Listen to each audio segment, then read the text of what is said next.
Gene, what would you want to say to them this evening?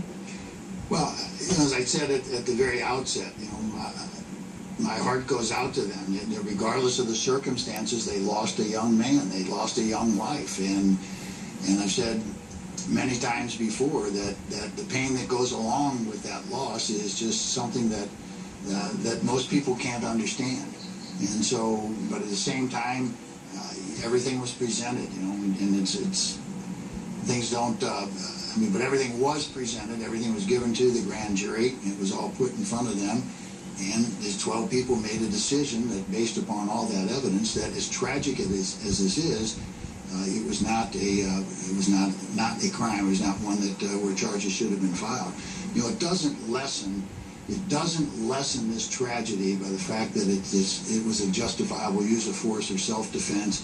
There's still a loss of life here, and the family is gonna have that loss for that will be with them for a long time. That's some bullshit. No police officer or no young man should ever be killed by a police officer, and no police officer should ever be put in that position. And so that's why I keep urging people to keep this talk going. So many times, and we've seen in the past where the discussion starts and then it fades away, and then we have the same issues, and we're back here again. I don't ever want to be back here. And so we have to keep that discussion going, and everybody has to stay engaged in it. This is a horrible tragedy, and we don't want to see any repeat. So, thank you.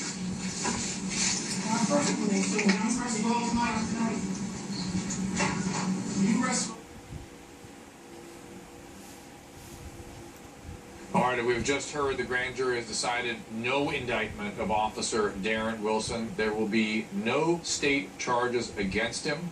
I'm joined by my co-host Samantha Shocker. Sam. And Dr. Drew, we do have a statement from the Brown family. I want to read it to you all in part. It says, quote, "We are profoundly disappointed that the killer of our child will not face the consequence of his actions." And that was just released. We have the privilege of being joined by Nancy Grace. Nancy, in your opinion, I got a... Jeff Toobin, Mark O'Mara, Mark Garagos, Sonny Hostin here as well. Sonny, your thoughts on what you heard from the prosecutor tonight? I'm not surprised, quite frankly, that there was no indictment in this case. This process was so bizarre, so strange. This didn't appear to me to be a prosecutor that was looking and seeking an indictment, and so I can't say that I'm surprised. I am still very surprised by the process. Remember, the legal standard in front of the grand jury, Anderson, is probable cause. It is such a low standard, and given all of the conflicting evidence that the prosecutor, Mr. McCullough, went over, it is just clear to me that probable cause did exist. And again, I think we need to examine the process. Jeff Toobin, what is your takeaway from what you heard? And I should also point out that McCullough also said that the testimony... the laws and regulations that govern the procedures of an officer. Again, there will be no indictment of the officer who killed Michael Brown on August 9th in Ferguson, Missouri. Our ongoing coverage of this decision and the reaction around the country continues now. Thanks, Rachel. We are continuing our live coverage of the grand jury decision in the Michael Brown case. No indictment on any of the 5 possible charges placed before that grand jury by prosecutors, charges against Officer Darren Wilson. This is the scene outside the Ferguson police station. From the ground and from the air, people are also gathering at a memorial on Canfield Drive in Ferguson, where Michael Brown was shot and killed on August 9th. We're joined now by Paul Butler, former federal prosecutor and law professor. Mr. Butler, listening to the prosecutor, as according to my notes, we learned nothing that we had not already learned from leaks from the grand jury process a month ago. At that time, there were some who suspected those leaks were in preparation for what happened tonight. Absolutely no charges. The leaks were in preparation, the declaration of a state of emergency, the calling out the National Guard. It all sounds like this was a foregone conclusion. Lawrence, when I listened to that press conference, I wasn't sure whether the suspect was Officer Wilson or Michael Brown. It's almost like Michael Brown was the one on trial. We are at the moment seeing in our live cameras from Missouri some activity on the street. There was just a crowd rocking what looks like a police car.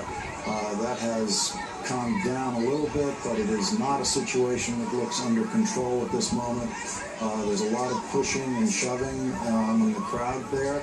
Now we have a closer shot of people kicking, kind of attacking that police vehicle. That is right outside the Ferguson police station.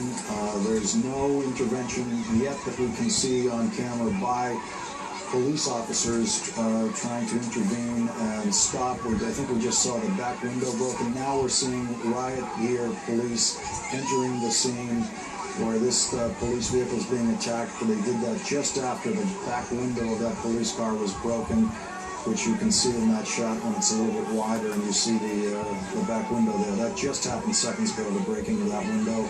The riot police have immediately gotten control of the vehicle. There's no more movement on the vehicle. The police are moving carefully. They are heavily equipped, but moving carefully and slowly into the crowd at this point to simply get the crowd. For an indictment. He showed exactly what his predisposition was. This was a foregone conclusion. This was a rigged game. This is exactly the result he wanted. And that's how he did it. So the idea that somehow, I mean, anybody who's been a prosecutor or has been in the system knows that Mark, I got to interrupt you. Mark, I got to interrupt you. I just want to go to our Jason Carroll, who's standing by the Ferguson Police Department. Jason, what's going on where you are?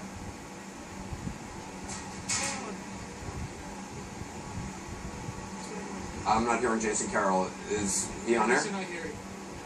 Anderson, I hear you. Anderson, I hear you. Just had a few tense moments. Jason Carroll, can you hear me? We got you, Jason. Go ahead now. Anderson, I hear you. We just walked down the street here. The crowd got violent. First they found a police car here. They destroyed one car, then moved over to another car, and started to try to destroy that car as well.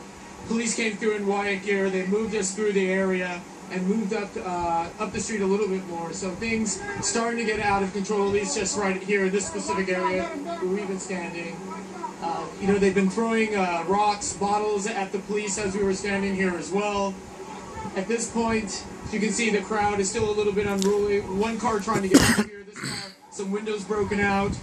I saw one of the demonstrators putting lighter fluid on one of the police cars that was here as well before riot gear officers in riot gear finally came out and said, we're moving the